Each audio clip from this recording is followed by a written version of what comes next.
উপদেষ্টারা অনেকেই safe exit খুঁজছে এবং আমার মনে হয় সেফ এক্সিট খুঁজতে উপদেষ্টাদের খুব কষ্ট করতে হবে না, কারণ ম্যাক্সিমাম উপদেষ্টা ডুয়াল সিটিজেনশিপ নিয়ে চলছেন। সো তাদের একটা বড় অংশই দেশের বাইরে অটোমেটিক্যালি চলে যেতে পারবেন, এবং শুধু দেশের বাইরে তো না, বিশ্বের শ্রেষ্ঠ দেশগুলোতেই তারা আবারও ফিরে যাবেন। সো এই জন্য তাদের খুব একটা এক্সিট রুট খুঁজতে খুব কষ্ট করতে হবে তেমনটিও না।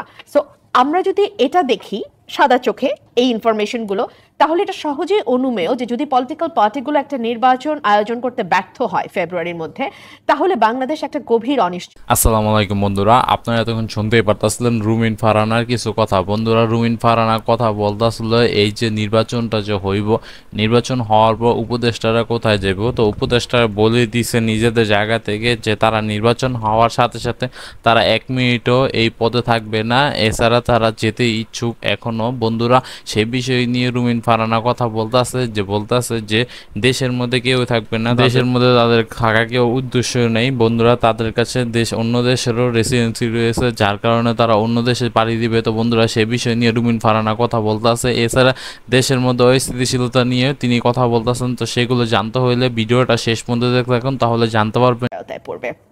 আপনি নিশ্চয়ই লক্ষ্য করেছেন আওয়ামী লীগের মিছিল বড় হচ্ছে, আওয়ামী লীগের মিছিল আগের চেয়ে অনেক বেশি ঘন ঘন হচ্ছে। আওয়ামী লীগের মিছিল ঢাকার অনেক গুরুত্বপূর্ণ সড়কগুলোতে হতে দেখছি আমরা, এবং মিছিলের দৈর্ঘ্য প্রস্থ যথেষ্ট বড়। সুতরাং ঘরের পাশে আওয়ামী লীগ যে হাত পা গুটিয়ে বসে আছে তেমনটিও নয়। শুরুর দিকে আমরা যেমন তাদের মধ্যে কিছুটা হতবিহ্বল ভাব বা কিছুটা হতচকিত অবস্থা লক্ষ্য করেছিলাম, এই সরকারের ক্রমাগত উপর্যুপরি ব্যর্থতা তাদেরকে সেই সাহস দিয়েছে যাতে তারা কোনো রকম কোনো দুঃখ প্রকাশ না করে, কোনো রকম কোনো অনুশোচনা না করে আবারও বীর দর্পে পলিটিক্সে আসবার কথা। বন্ধুরা, রুমিন ফারহানার কথার সাথে কি আপনারা কি একমত কিনা তাও জানাতে পারেন। বন্ধুরা, অনেকেই বলতেছে এই সরকারের একটা ব্যর্থতা হইল যে আওয়ামী লীগকে এখনো ঠিক মতন তাদের কার্যক্রম নিষিদ্ধ করতে না পারা। বন্ধুরা, এখনো কিছু কিছু মহল চেয়েছে যে আওয়ামী লীগ আরো পুনর্বাসন করুক। তো সেই হিসেবে তারা এখনো উপদেষ্টাদের উপরে দোষ দিয়ে চাপিয়ে যেতেছে। তো বন্ধুরা, সেই বিষয় নিয়ে আপনাদের মতামত কি তা জানাতে পারেন কমেন্ট বক্সে। তিনি তো সরাসরি তিনি বলতেছেন এই বিষয় নিয়ে, তো সে বিষয়ে থাকবে ভিডিওটি। তো বন্ধুরা, ভিডিওটা শেষ পর্যন্ত দেখতে থাকুন। চিন্তা করে, এবং ভেরি রিসেন্ট যেই ইন্টারভিউটা আমাদের প্রধান উপদেষ্টা দিলেন, সেখানেও কিন্তু তিনি বেশ কিছু জায়গা একটু হেইজি বা একটু অস্পষ্ট রেখেছেন।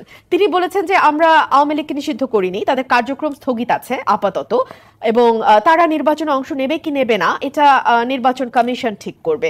বিষয়টির মধ্যে এক ধরনের, এবং সেই সাথে প্রধান উপদেষ্টা প্রেস সচিব শফিকুল আলম কিন্তু জানিয়েছেন এটি একটি ট্রান্সলেশন জনিত সমস্যা। আপনি এই বিষয়ে কি বলবেন? দেখুন, পলিটিশিয়ানরা যখন কোনো কিছু অ্যাভয়েড করতে চান, ওনারা পলিটিক্যাল সিকনেস বলে একটা কথা আছে।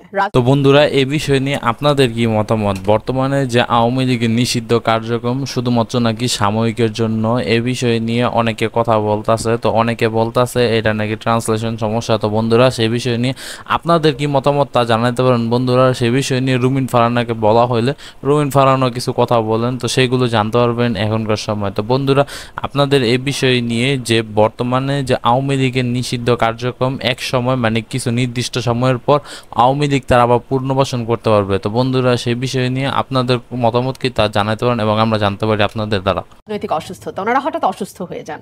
ধরুন কোন একটা সমাবেশে আপনি যেতে চাইছেন না, কোন একটা মিটিং আপনি অ্যাটেন্ড করতে চাচ্ছেন না, আপনাকে কল করা হলে ইনভেরিয়েবলি আপনি বলবেন আমি অসুস্থ। এটাকে আমরা বলি পলিটিক্যাল সিকনেস। সো এই ধরনের অজুহাত আসতে পারে, কিন্তু আমার ব্যাখ্যা আমি করেছি, মানুষও তার যার যার ব্যাখ্যা শেষে করবে।